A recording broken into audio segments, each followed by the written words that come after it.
Moonlighter tries to solve a problem that often plagues modern roguelikes.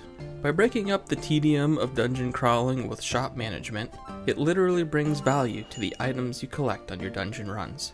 Both sides of the game are well thought out and executed, even if neither of them brings anything new to the table. However, an amazing visual presentation and moving soundtrack help tip the odds in Moonlighter's favor.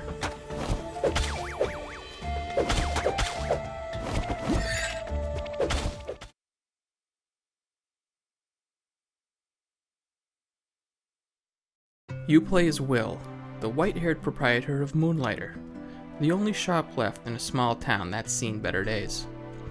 Tasked with manning Moonlighter by day, by night, Will must scour the mysterious dungeons outside the town for items to fill his store's shelves. A haunting vision keeps Will moving forward, as he knows his destiny is to eliminate the evil residing deep inside these dungeons. This day-night cycle makes up the overall loop of Moonlighter. You'll need to collect items in the 4 main dungeons of the game, and then bring them back to sell them to the citizens of the town. The money you make is then spent on various upgrades. You can upgrade your equipment to get further into the dungeons, or you can spend your money to bring various merchants to your town.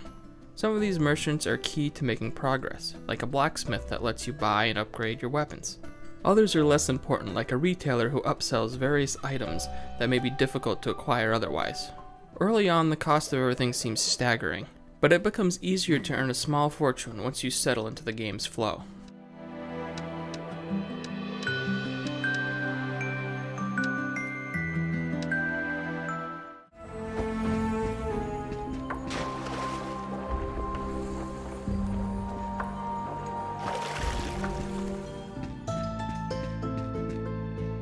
Moonlighter's dungeon diving will be instantly recognizable to anyone who's played The Binding of Isaac. The dungeons are a series of procedurally generated rooms broken up into floors. Each dungeon concludes with a final boss. Every time you die or leave the dungeon, you have to start over from the first floor, with death resulting in the loss of all the items you've collected.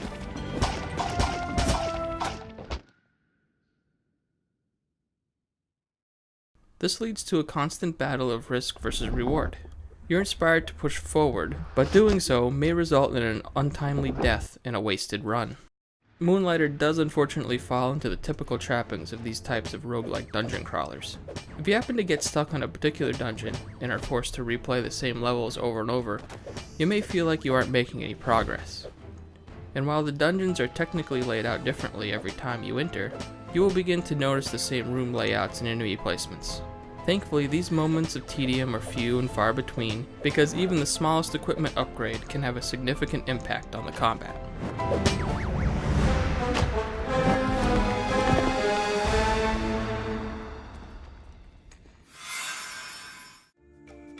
Speaking of combat, Moonlighter features a fairly straightforward combat system. You have a basic attack, a special attack, and a dodge roll. Each weapon has a different special attack. For instance, the sword and shield give you a block, but the bow's special attack is a charge shot that can pass through objects to hit enemies. The dodge roll is also key in avoiding certain attacks, as well as jumping over small gaps in the floor. While simple, the combat does open up once you start upgrading your weapons and choosing your playstyle. Upgrading your armor is also important, as it is the only way to increase your overall health. The other half of Moonlighter is shop management.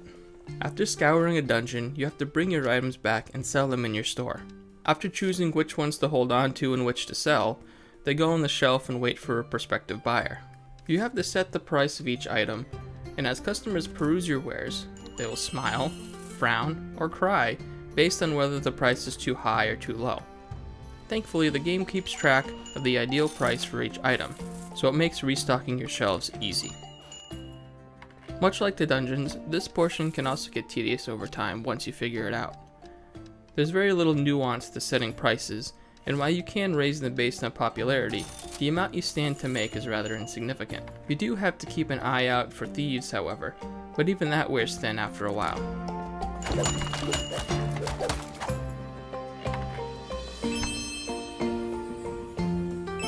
Thankfully, these merchant segments are short, and are accompanied by a pleasant tune.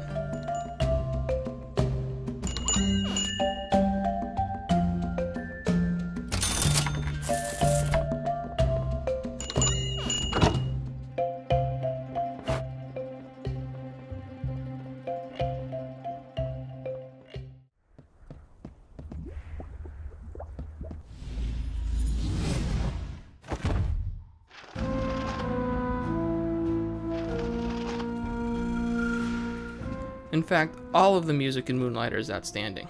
The jolly tunes that follow you around town are contrasted by darker tracks that set the mood of each dungeon. These theme songs match each dungeon's aesthetic, and each floor features a slightly tweaked version of the main theme. I found myself humming the music that plays in your shop long after I put down the controller.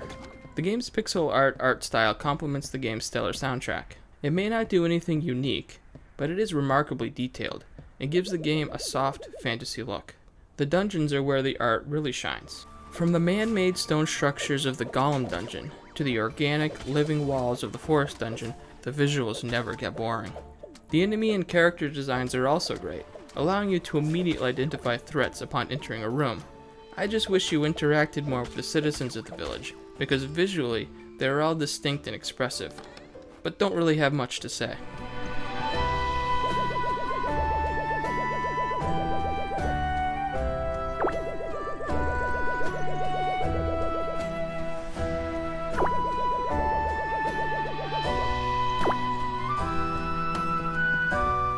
Moonlighter is a tale of two games, one roguelike dungeon crawler and one shop management simulator. It tries to break up the monotony that often plagues roguelikes by mixing in simple shopkeeping. By and large, it succeeds in its goal, but can still fall into a loop of repetition that may or may not be what you're looking for. That said, it's charming as hell, looks and sounds great, and even plays great once you get into a groove. So if Moonlighter's biggest crime is that it can be a little boring, then to me, that's far from a deal breaker.